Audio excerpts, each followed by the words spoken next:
I actually think there's a lot of talking, but it's the quality of the talking that matters. There's a lovely line from Simone Weil, it's in that essay, The Power of Words, where she says that she considers her job bringing clarity to language, and that given how language is abused, misused, turned into metaphor and decorated, and the clarity of language might in itself be a kind of political action. If you can help people think clearly, you can help them act. That's what she considers her task, and I actually consider that my task too. Well, so I'm head of literature and spoken word at South Bank Centre, so I very firmly believe in the value of discussions like the one that I was very fortunate to have with Zadie this evening.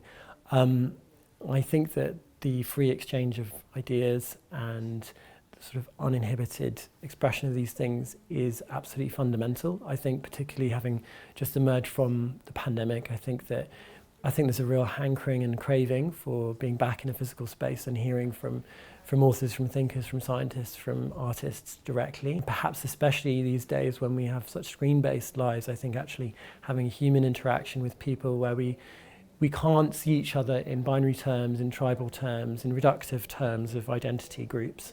When you're confronted with another human being telling you their story, it's impossible to flatten that. And I think that's something that these kinds of events, and I think the Night of Ideas is a great example of the way that in a single evening you can cover so many of the kind of really pressing issues of the moment.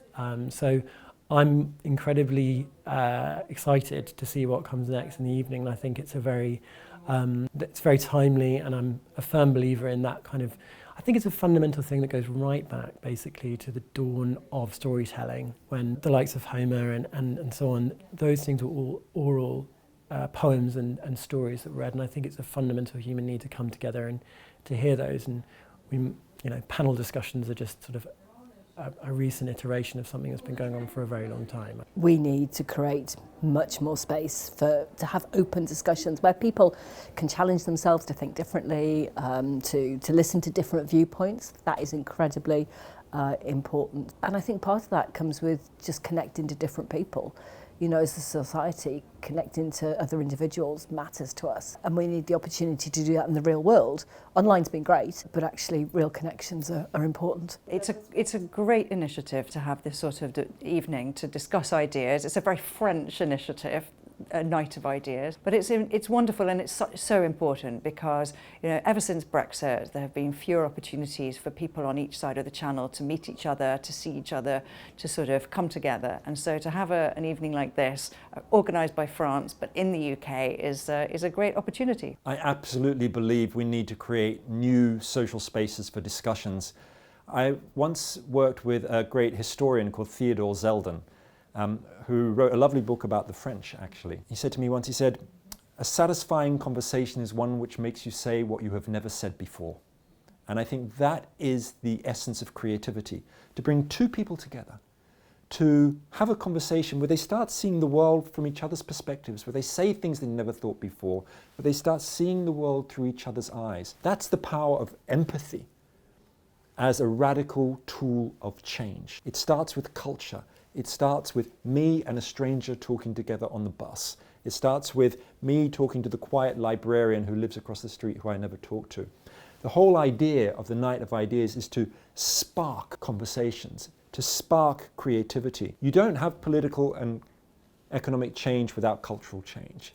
The art of conversation, in some ways invented in France in the 18th century in the salon, needs to be exploded out of elite circles and taken onto the streets. So my advice to humankind is have a conversation with a stranger at least once a week. Absolutely. And having grown up with a French mother and a French-speaking Belgian father, we had debates at home all the time. The importance, first of all, of sitting down at the dinner table together, which, by the way, is a tradition that has really gone out the window in many cultures and should be brought back, that we can continue to debate and discuss both at home and within our communities, to think through that human problematique, to unpack the wicked problems and the challenges that are before us, and to enable those that are suffering from the deep anxiety of the future, that deep climate anxiety that we're seeing in so many of the younger generation, to be able to talk through, well, what is that? I just gave a lecture today and spoke about the importance of understanding that pain is not necessarily bad. Coming from also a family that lived through the Second World War, that actually a grandfather that was in a concentration camp, understanding that from that we were able to build a new Europe. We were able to think through a new grand plan for countries to live together in peace, rising from the ashes. Understanding that both discussion, conversation, unpacking of wicked problems, asking tough, difficult questions, looking at blind spots is what makes us alive and thoughtful creatures. Jane Goodall always said, "We are the most intelligent species, but we're not the wisest." My challenge to all of us is let's become wise, let's become curious, let's think through the challenges of today and build that future that is so necessary for our own survival, but not only to survive, to thrive. I think the Night of Ideas is a great idea. It's a great representation of France, which is let's bring people together, let's talk, and we can have an idea, but we could end up somewhere very different at the end of it because we're talking. So I think it's a great thing that the Institut Français is putting this on, but I also think that definitely we need more space for cooperation, and that cooperation starts by talking to each other. It's a very good thing because it actually brings together French, British and other experts to discuss issues of common concern or common interest, insulated from the political relationship. I like the fact that we are talking in English to each other, French and British, about these issues. I like the fact that we are actually going beyond the day-to-day relationship to talk about the future, to talk about the arts, to talk about the culture, things that will continue to bring us together, whatever the political relation is at the top. Yes, I think nights like tonight are really important because we can tackle lots of different topics from lots of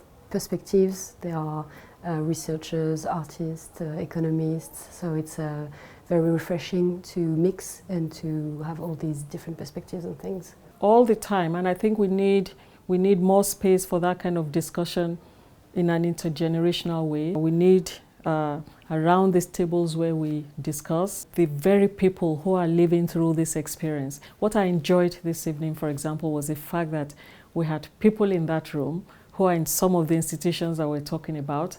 Thank God we gave them a voice and they express themselves nicely. The more we discuss, we need that kind of intergenerational and inter-institutional dialogue. It's only doing it, is only discussing with them and seeing it through their own experiences that we can begin to improve on the work that we've started. It's very much a work in progress. So I don't think we need to create more space for discussion, or if we need to do it, it needs to be for real. I mean, we should create more occasions to meet and to argue and to debate, of course, because we already have the digital spaces where we can, you know, argue as we want. So meeting and being together and confronting one to another would enable us to get out of the bubbles we usually use or are trapped in. So I would say more occasions to meet. C'est indispensable de créer plus d'échanges. J'ai l'impression que mon chemin est un chemin artistique, qu'on est de plus en plus isolé dans nos démarches artistiques, et que peut-être si je pense à 100 ans en arrière, il y avait quelque chose de l'ordre de la conversation, du débat d'idées, de la confrontation qui était beaucoup plus présent.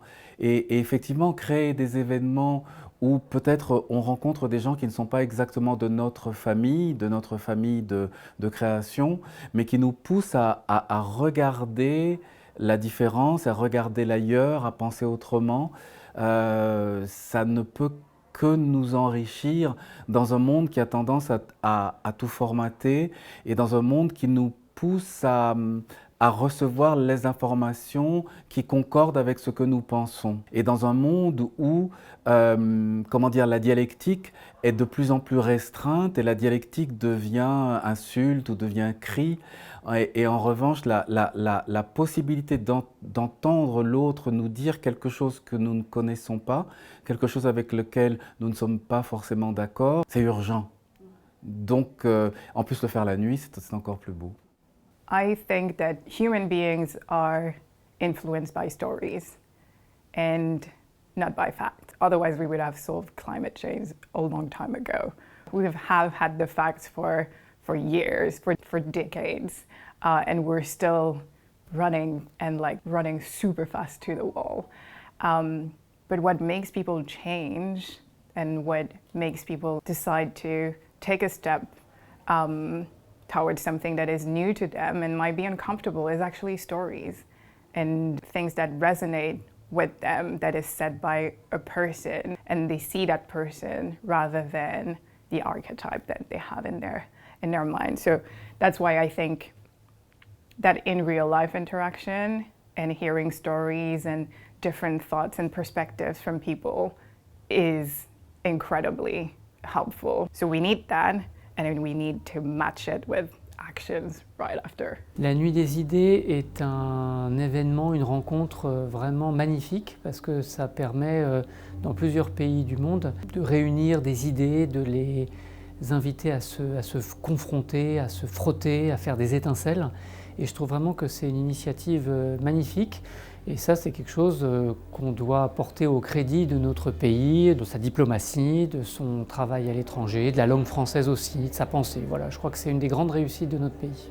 Yeah, I think it's really, really important that we have spaces where we can have political conversations, philosophical conversations. I think a lot of political energy at the moment goes into making people feel like they have no seat at the table and they don't know anything and they shouldn't be involved in the political process. But things like the Night of Ideas is showing people actually, we can come together and often do a better job of figuring things out than the politicians who are being paid to. So yeah, more of this is a good thing. We definitely need more space for debate and for discussion. We need to exchange ideas faster. We need to replicate what works elsewhere faster. So it's really important that we work and solve this all together.